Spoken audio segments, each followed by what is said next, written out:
My name is Mela Atarot. I'm the founder and president of Zaiken Jewelry. Zaiken Jewelry is a fine jewelry design house. Zaiken Jewelry is a fine jewelry design house specializing in a unique fusion of East meets West jewelry inspired by Middle Eastern and Islamic themes. Throughout the presentation, you'll see images which are representative of our work, to include cufflinks, pendants, earrings, rings, and children's jewelry. We take great pride that we hand-make everything in New York City. Our mantra is conceived globally, made locally. So just a little bit of background. I founded Zaiken Jewelry in 2009 after extensive research in the market.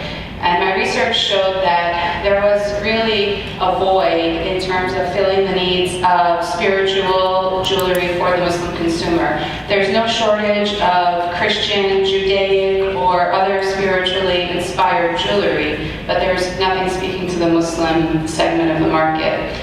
Also, with the economic pullback, of course, consumers were tightening their belts. However, we did find that they were more inclined to spend on products with a deeper meaning beyond their beyond the immediate tangible of the product itself. And with that, I launched the e-boutique in June of 2010. So Zaiken Jewelry are working partners. In addition to myself, I have over 10 years of corporate experience. I have a PR arm, a photography arm, and of course our jewelry artisans based in New York City. So the direct benefits to the Muslim American consumer, first and foremost, is market validation.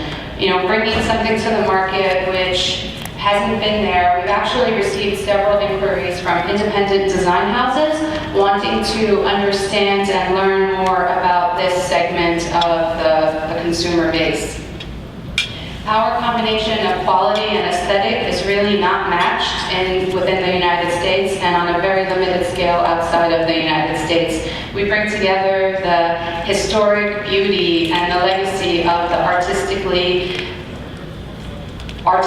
inspired things that come from our background in the Islamic culture, along with very modern, fluid, easy-to-wear, sensual pieces.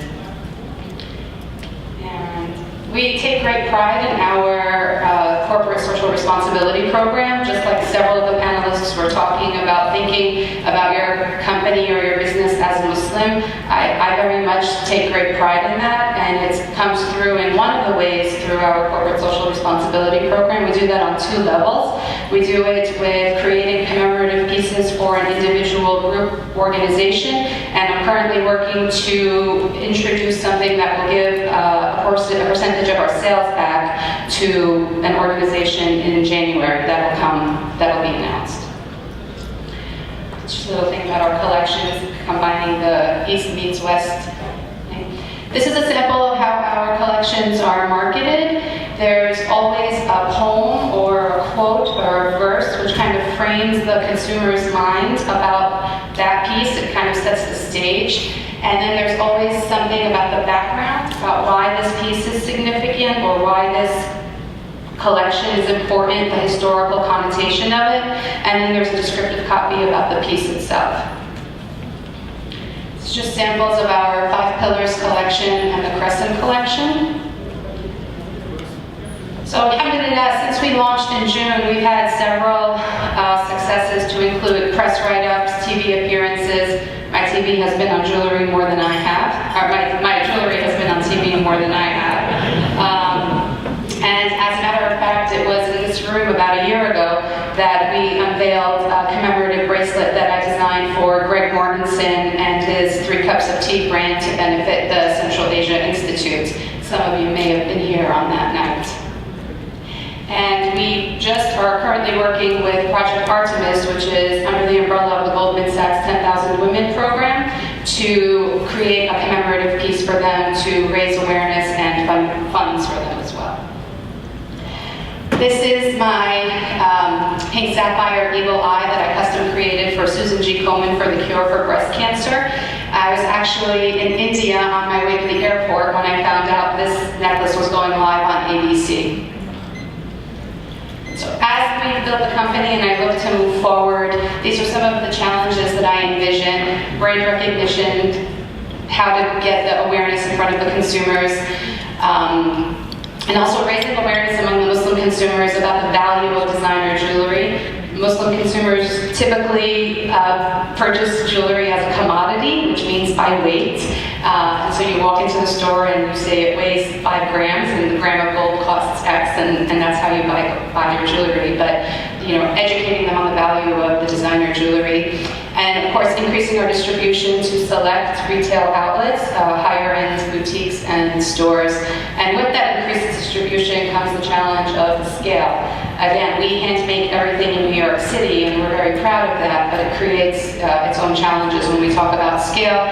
And it also creates a higher base cost of operations because we pay our people fair living wages. Again, dating back to the notion of thinking like you're treating your business as a Muslim.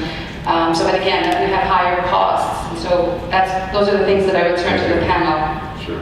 And thank you very much. And what we'll do now is I'm going to turn it over to both Jim Kosi and Bob Vastani. And Jim is actually the district director of the SBA, the U.S. Small Business Administration, and also does a lot of work with some collaborative efforts, I believe, with the development centers, the small business development centers here at Rutgers.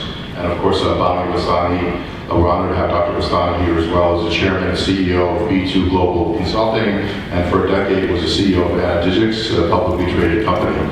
So I'll give, why don't you start, Bob? You'll have 2 minutes to ask clarifying questions of Bob.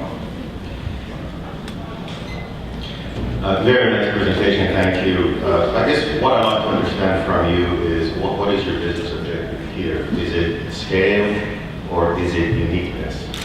And what is the definition of success in the business? Is it financial or is it art? Because those two may not necessarily be the same depending on how you run the business.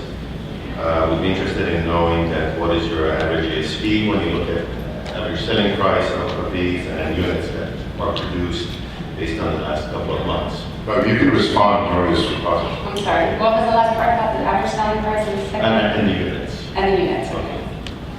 So we would like... Yeah, you can respond. Okay, Oh. go ahead. Okay, so my business objective really is to give a voice where it hasn't been first and foremost. And so as I grew up, I never had the opportunity to walk into a boutique or a designer store and purchase a piece of jewelry that I felt represented who I am as a multifaceted woman, girl, even starting at a young age. And so that's really what the impetus for founding the company is. Obviously, I need to make money, otherwise I can't stay in business. It would be a hobby, and an expensive hobby at that. So really it has to be a combination. I'm not looking for large scale. I don't anticipate being in Macy's, but I believe that a place like Barney's or Bendel's, Bergdorf's on a smaller scale, but with that type of distribution is really the target that I'm looking for. But it is art, and so because of that, it is on a smaller scale. And I don't imagine that I would ever go to a mass production kind of outfit. I take great pride in hand-making everything in New York. As far as average selling price, we have pieces that start at $95, and they go an above excess of $10,000. And we also have a division which does custom business, and the custom pieces so far have been on the higher end of $10,000. Our average selling price, sorry. No, that's okay. I think it interrupts, sorry. So now, Jim, if you want to chime in as well. Are you profitable at this point? No. Oh, okay. But I didn't project to be yet. The corporate social responsibility that you mentioned earlier is a good idea, but if you're not profitable, I would suggest maybe scaling that down a bit. Maybe you did mention that it's in the range of 10 or 20% for the industry. You're donating 100%, and that's laudable, but if you're not making any money at this point, maybe it's something we want to consider. Another thing, I did go on your webpage, And I did see, the renditions of jewelry. Some of them were described as 14 karat, and others did not have a definition as to the nature of the carat, whether it was sterling silver, gold. And I know that when people buy jewelry, they like to touch it and see it.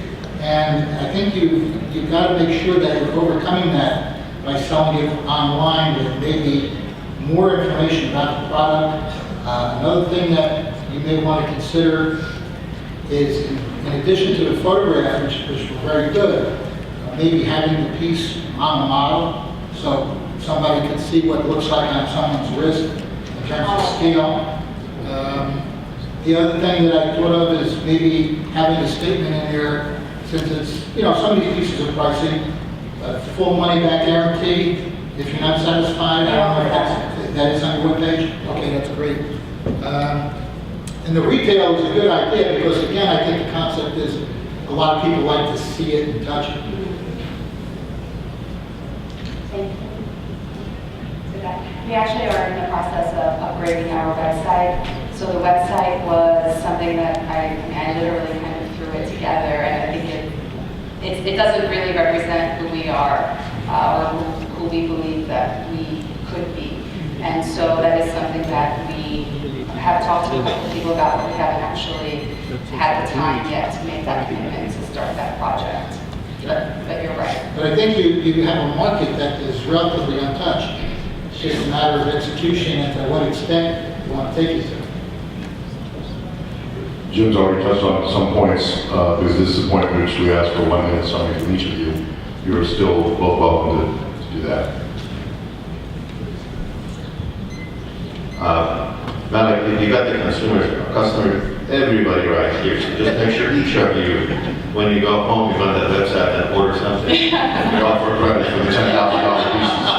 Right here, you get everybody you need to launch the business with. Because I don't know a lady who doesn't like a piece of jewelry, at least I haven't met one yet.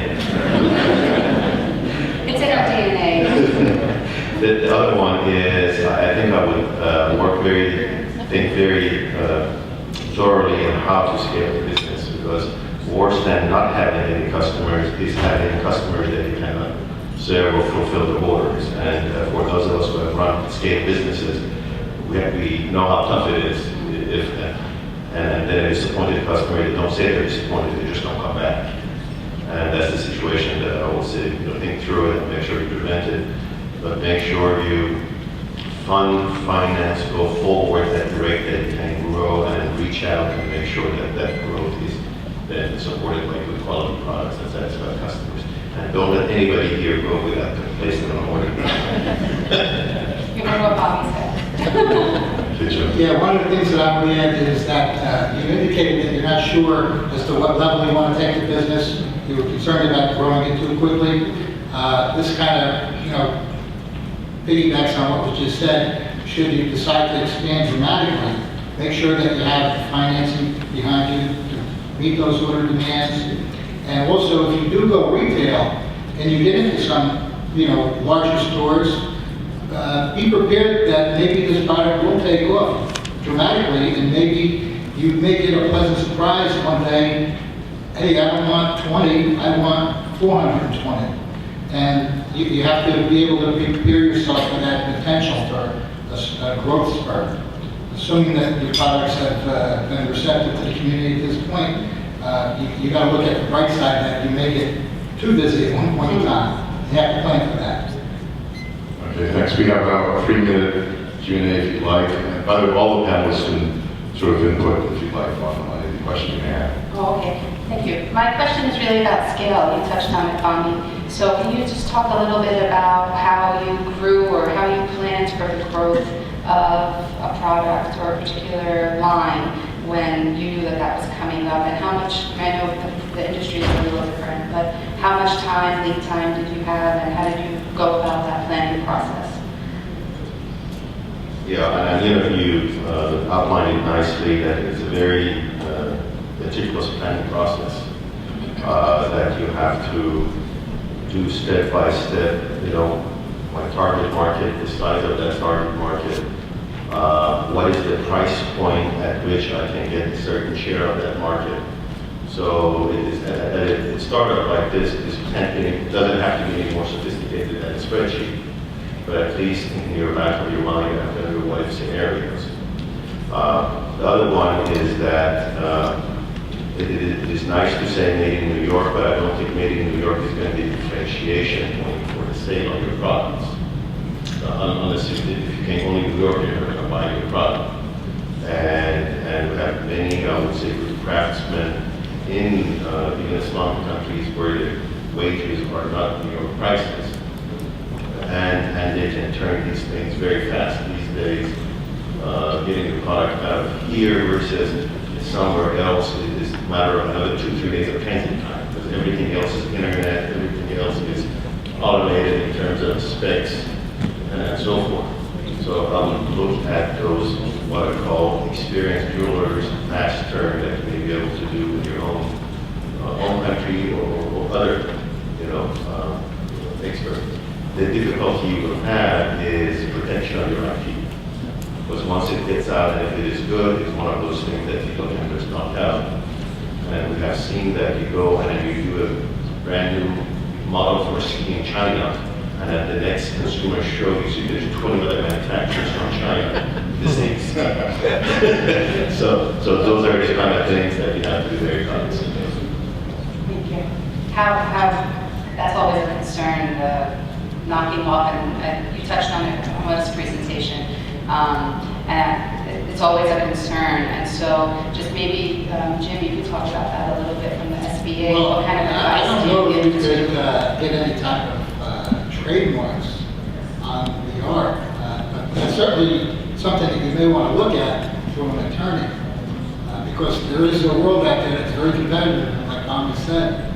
If you got an item that's popular, next thing you know, it's being replicated by people that probably selling it at 20% what you're selling it for. But I think you need legal advice on that. You may want to be able to at least explore the opportunity. No, I'm sorry, but there's definitely protection on that because this is art. Yeah. You're selling art. So you just have to protect yourself, and you just have to make sure you're not copying someone's, and at the same time, if you're doing it, as long as you apply for the right things, it is your work. And I think we all see it. Zales has this, I think, 3-diamond thing that no one else can sell. So from that point, you should do that. And I think you have an amazing opportunity here because, and part of the thing is there's nothing wrong with being Muslim and making a lot of money, because then you'll give a lot more of the percentage of that 1%. So I think that the Susan B. Coleman piece, that's gorgeous. So I go for it. Just sell a lot.